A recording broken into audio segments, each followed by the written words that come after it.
กระผมเกิดเป็นเทพพระเจ้าเสพสุขศักดิ์ใหญ่ในเทวโลกไกลมาด้วยหวังจะเยี่ยมเยียนเมื่อท่านอยู่ในที่นี้อุปัฏฐวะเพี้ยนอะไรมาเบียดเบียนมีบ้างหรือไม่หนอแรท่านผู้เพื่อนยากเราลำบากเพราะช้างแท้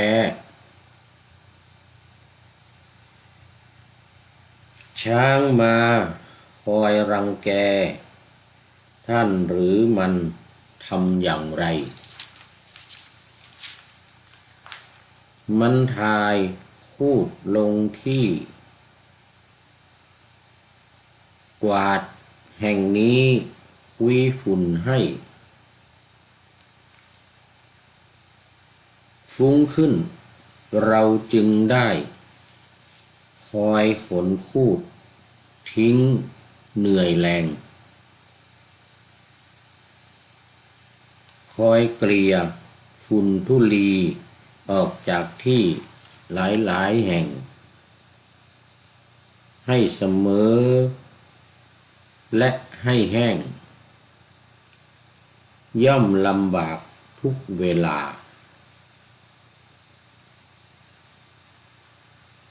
พระผู้เป็นเจ้าใคร่ไม่ให้ช้างเหล่านั้นมาไหมเล่าท่านเจ้าข้าข้าพระเจ้าต้องการขอถวายความนอบน้อมแด่พระรัตนตรัยขอถวายความเคารพพระมหาเถระพระเถรานุเถระเจ้าคณะพระสังฆาธิการทั่วโลกอันมีพระเดชพระคุณพระธรรมเสนาบดีรองเจ้าคณะภาค7วัดพระธาตุดอยสุเทพเป็นต้นและขออำนวยพรแด่ท่านผู้ฟังท่านผู้ชมสาธุชนพุทธบริษัททั้งหลายวันนี้รายการธรรมทัศน์ของวัดพระธาตุดอยสุเทพ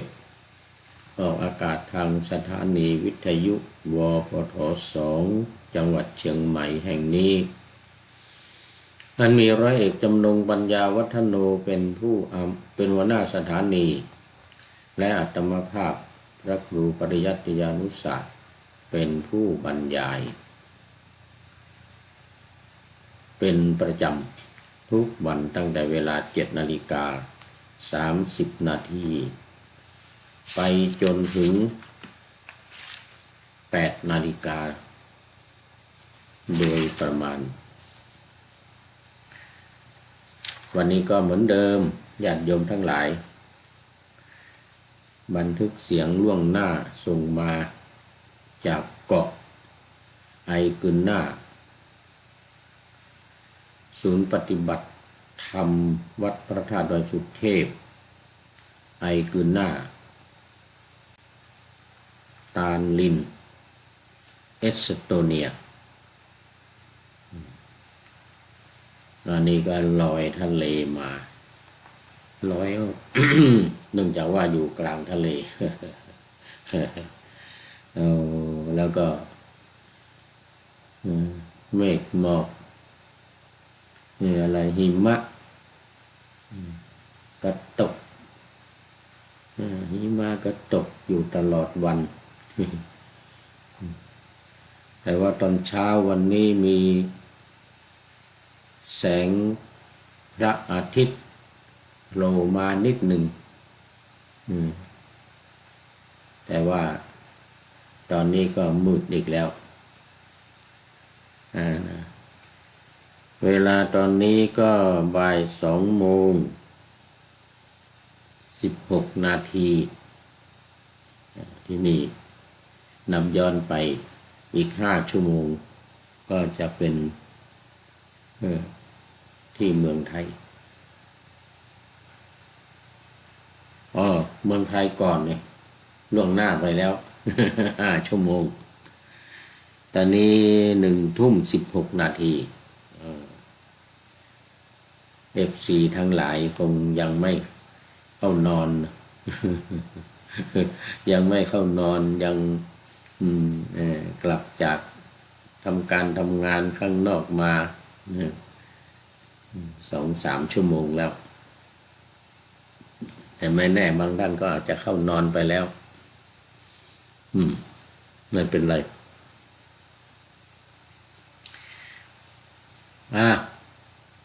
เข้ามาสู่เนื้อหาของธรรมะกันเลยวันนี้ยังอยู่ในเรื่องเดิม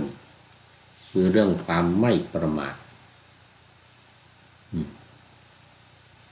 ความไม่ประมาทอัปปมาโทอมัตตังปะทังความไม่ประมาทเป็นทางแห่งความไม่ตายเป็นทางไม่ตายก็มาถึงตอนที่ดาบท2 รูปดาบท2 รูปอันลักกัปปะกับวาเศรษฐกะอยู่กันคนละเมืองเมืองอันลักกัปปะกับเมืองวาเศรษฐกะแล้วก็พากันออกบวชอันนั้นก็เป็นกษัตริย์เป็นพระเจ้าแผ่นดินเป็นกษัตริย์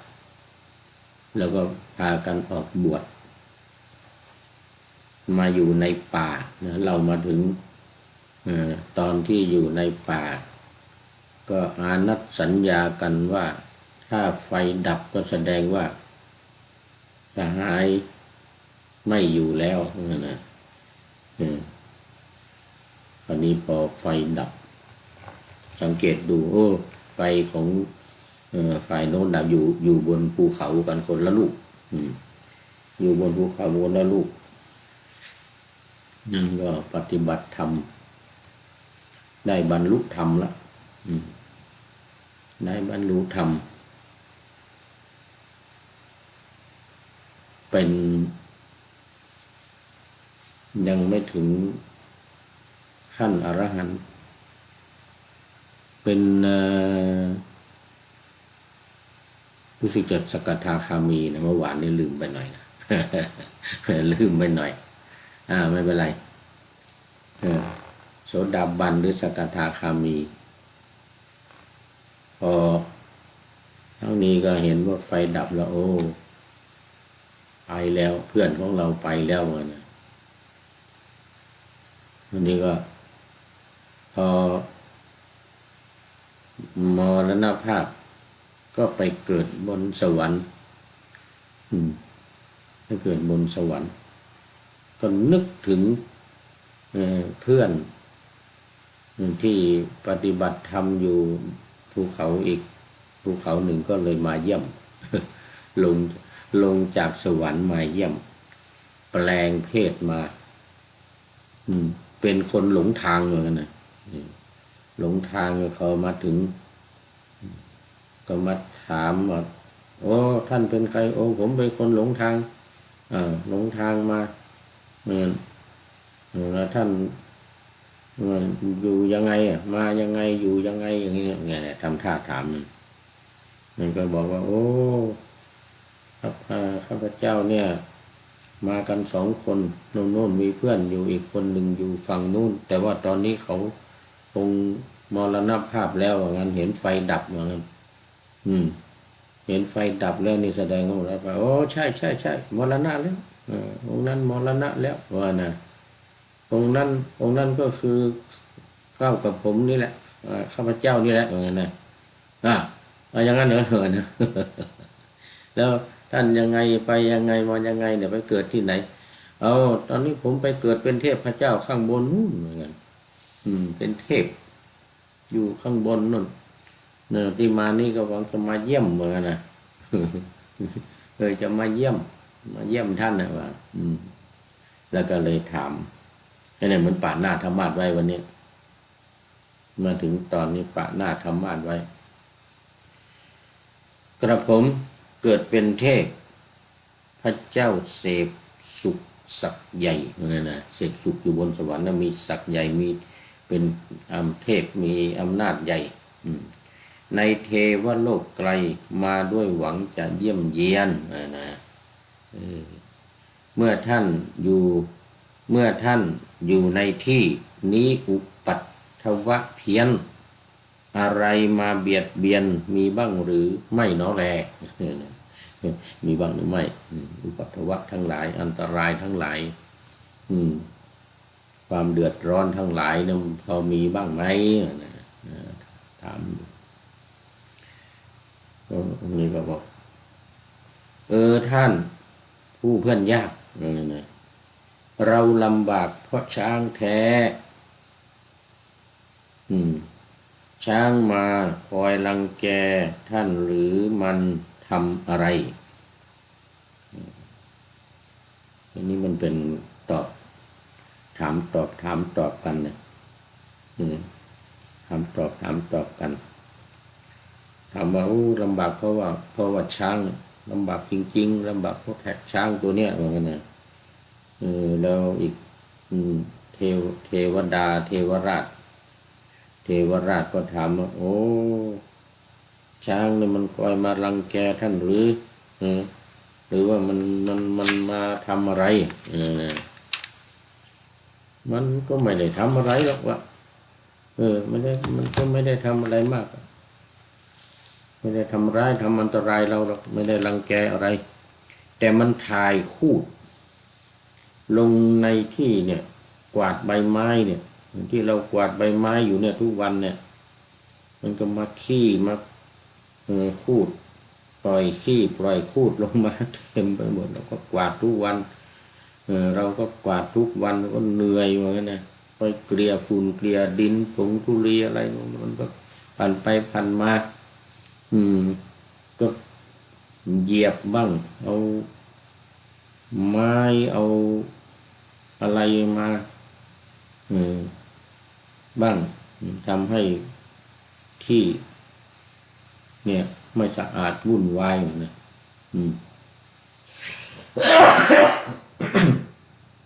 ขอไปโอ้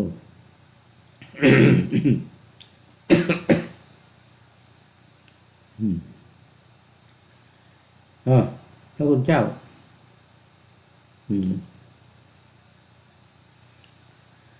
มันถ่ายคูดลงที่ กวาดแห่งนี้คุยฝุ่นให้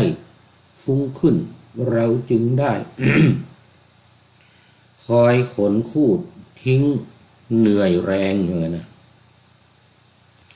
คอยเกลี่ยฝุ่นทุลีออกจากที่หลายแห่ง ให้เสมอและให้แห้งย่อมลำบากทุกเวลาทุกวันทุกวันก็มีแต่ไปโกยขี้ช้าง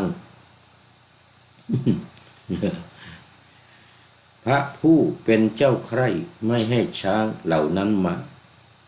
ไหมเล่าท่านเจ้าข้าไหมเล่าท่านเจ้าข้าข้าพระเจ้าต้องการฤาษีก็บอกว่าโอ้ถูกต้องอาวุโสข้าพเจ้าต้องการไม่ให้ช้างเหล่านี้มาอย่าตกใจเหมือนกันนะอย่างนั้นท่านผู้เจริญอย่าตกใจ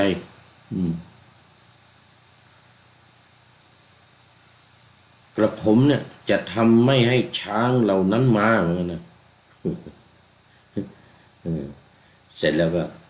ถวายพิณสำหรับให้ช้างใคร่และสอนมนต์สำหรับให้ช้างใคร่นี่นะแก่ดาบทแล้ว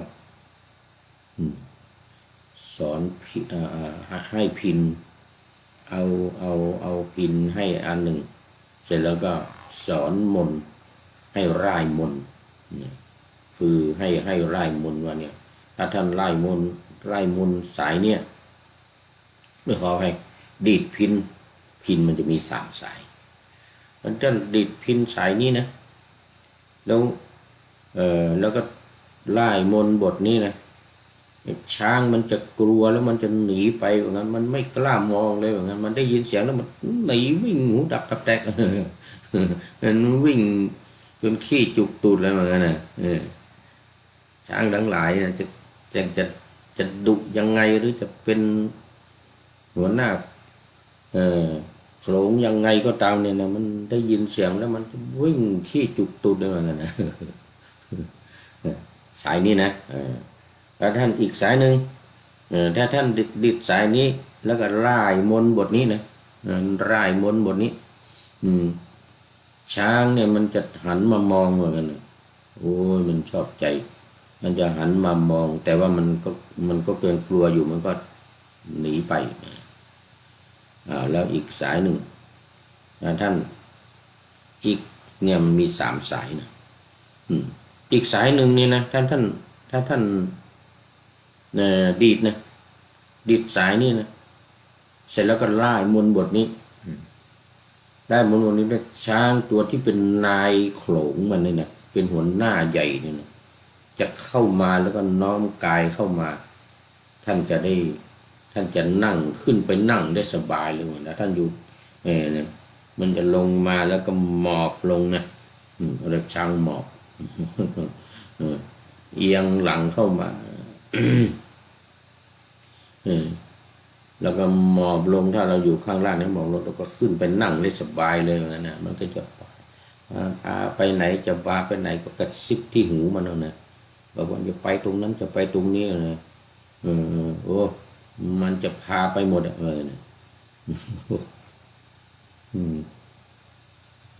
ร่ายมุนทีนี้แล้วแล้วเทวราช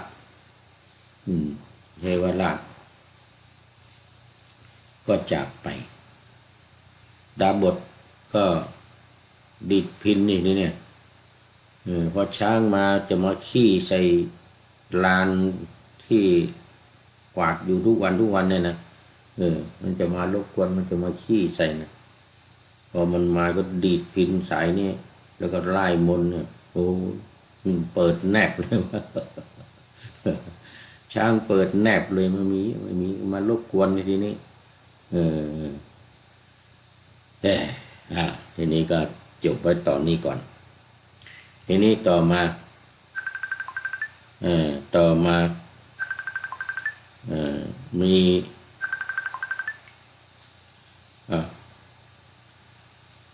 กำลังบันทึกเสียง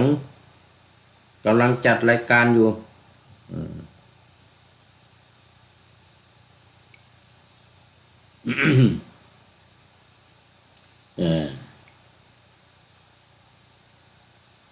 เดี๋ยวถึงไหนละมีโทรศัพท์เข้ามา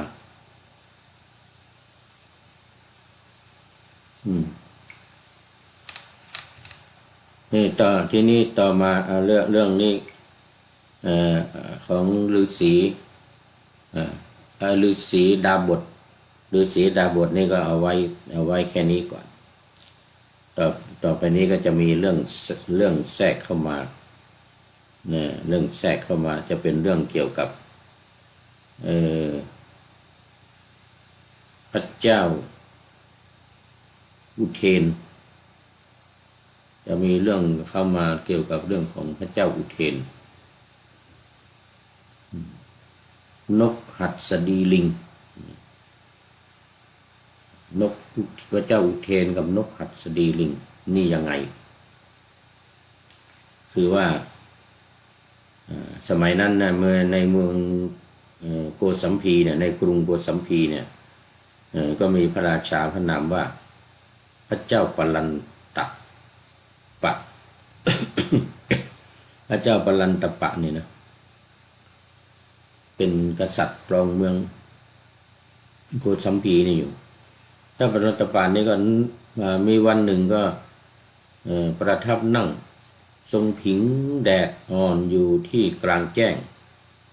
กับพระราชเทวีผู้ทรงขันพระราชเทวีของพระเจ้าปรันตปะนี่ก็กำลังตั้งขันนั่งประทับนั่งผิงแดดกันอยู่นี่ก็ถอดพระธรรมรงค์เนี่ยราชเทวีกับพระราชเทวีนี่ก็ทรงห่มผ้ากำพลแดง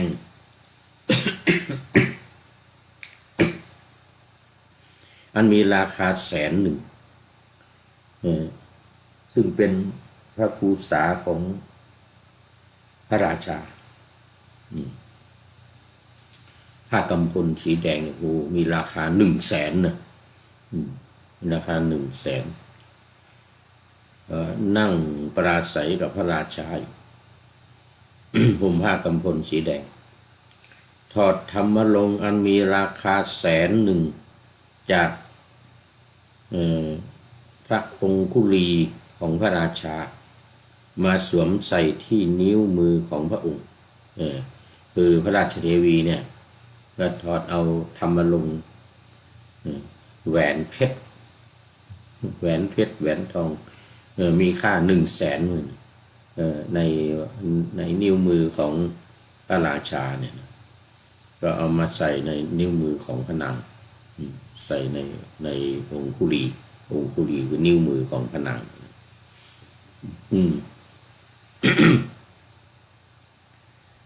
อันนี้สมัยนั้นก็นกหัสดีลิงบินมาโดยอากาศไอ้นกหัสดีลิงนี่มันก็เหลือเกินนะที่บ้านเราเอามารองปราสาทนั่นนี่มันเป็นงานศพของครูบาอาจารย์งานศพของพระมหาเถระเลยนะก็เอานกหัสดิงมาแล้วก็ทำปราสาทวางบนหลังนกหัสดีลิงนี่นกหัสดีลิงเนี่ยมันเป็นนกที่มีกำลังแรงเท่ากับช้าง5 เชือกโอ้นกนี่ทำไมมีกำลังแรงแข็งขันเสียเหลือเกินเท่ากับช้าง5 เชือกกำลังแรงมากก็บินลงมาบนอากาศโอ้ตัวใหญ่ขนาดนั้นเพราะว่าเห็นผ้ากำพลที่พระนางพระราชเทวีกำลังห่มอยู่เนี่ยมันเป็นสีแดงนกหัสดีลิงนี่ก็นึกว่าเป็นเนื้อก็จึงโฉบลงมาจะเอานกเนี่ยผมตัวใหญ่กรงเล็บมันเนี่ยก็โอ้ใหญ่กว่าตัวของคนอีกกรงเล็บมันเนี่ยโฉบลงมาพระราชาก็ตกใจเห็นนก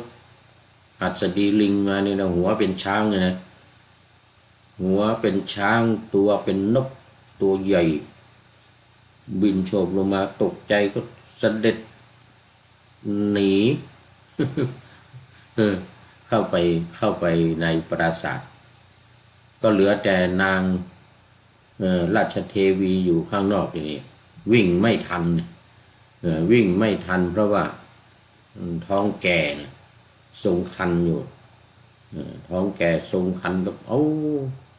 วิ่งไม่ทันแล้วก็กลัวอีกกลัวด้วยก็ตกใจเหมือนกันก็ตกใจก็นกหัสดีลิงมาก็เอากรงเล็บอุ้มเอาพระนางราชเทวีเนี่ยไปเลยทีนี้ เอาไปในป่านู่นเลยเนี่ยเอาไปในป่าแล้วก็เอาไปวางไว้บนคบไม้ว่างั้นนะมีต้นไม้ใหญ่เป็นพุ่มหนาแล้วก็มีคบอยู่ข้างบนคบต้นไม้อยู่ข้างบนก็เอาวางไว้นางก็ตกใจกลัวแต่ความที่นางเป็นบัณฑิตนี่พระราชเทวีเนี่ย ก็คิดขึ้นมาได้ว่าถ้าเรา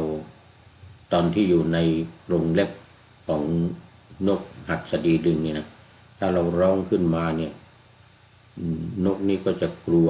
เสียงคนได้ยินเสียงคนก็จะกลัวก็จะปล่อยเราตกลงไปบนแผ่นดินลงลอยละลิ้วลงในอากาศเราก็ตายพร้อมทั้งลูกเหมือนกันนะเราต้องเงียบซะก่อนเหมือนกันนะปล่อยให้มันอุ้มไปพอมันไปวางบนต้นไม้เสร็จแล้วร้อยแล้วก็เลยส่งเสียงร้องยกไม้ยกมือดังขึ้นมาไล่นกนกได้ยินเสียงก็วันนี้มันเสียงคนนี่ก็หนีไปมันนกหนีไปแล้วเนี่ยตอนกลางคืนพระราชเทวีก็หลับไม่ได้ทั้งคืนเลย กลัวก็กลัวอะไรอยู่คนเดียวบนต้นไม้มันต้นไม้ใหญ่มันปลอดภัยก็จริงแต่ว่ามันอยู่คนเดียวมันน่ากลัวเนี่ยตลอดคืนไม่ได้บรรทมไม่ได้หลับเหมือนกัน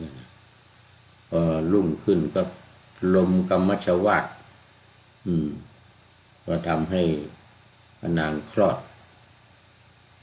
ลูกออกมามันใกล้จะสว่างพอดีนกกาอะไรทั้งหลายก็พากันออกไปหากินแสงสว่างแสงเงินแสงทองขึ้นจากขอบฟ้าราชกุมารก็คลอดออกมา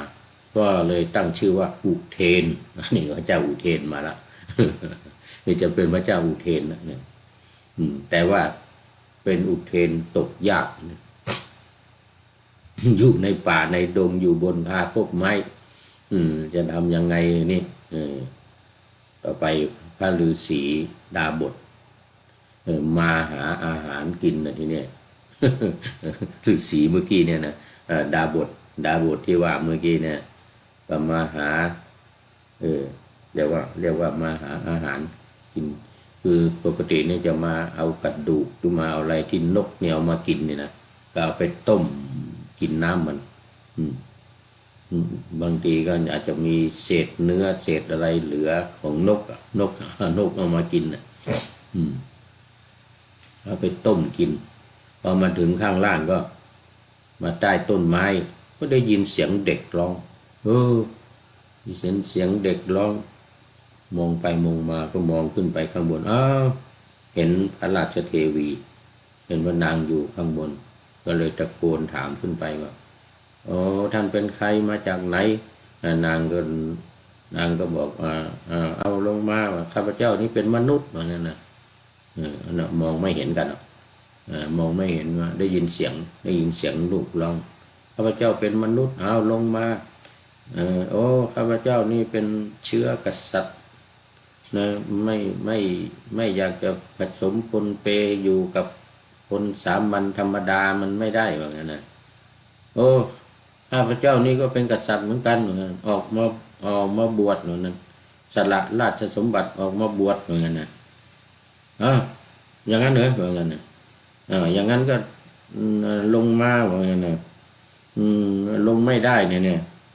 ไม่รู้จะลงยังไงอยู่ฤาษีก็ด้วยความเมตตาก็ปีนขึ้นไปช่วยพอดีหมดเวลา เอาไว้แค่นี้ก่อนพระเจ้าอุเทนยังไม่ได้เป็นยังเป็นราชกุมารอยู่เวลาของรายการหมดพอดีเอาไว้แค่นี้ก่อนนะเดี๋ยวเรามาฟังกันในวันต่อไปมันยาวอยู่เรื่องนี้ยาวต้องมีอีกหลายวันนะขอนำรายการธรรมะทัดไปก่อนแล้วจะย้อนมาใหม่ในวันหลังเพื่อให้ท่านทั้งหลายได้รับฟังพระธรรมเทศนังเหมือนดังเดิมเป็นธรรมะในพระไตรปิฎก3ธรรมบทอันงดงามบรรยายเสริมอธิบายใจความเหมาะมาต่อเติมยกนิทานดั้งเดิมเสริมบทธรรมขอทุกท่านสุขกายสบายใจปรารถนาสิ่งใดอันเลิศล้ำจงเพิ่มพูนตามบุญงามและตามกรรมที่ได้บำเพ็ญไว้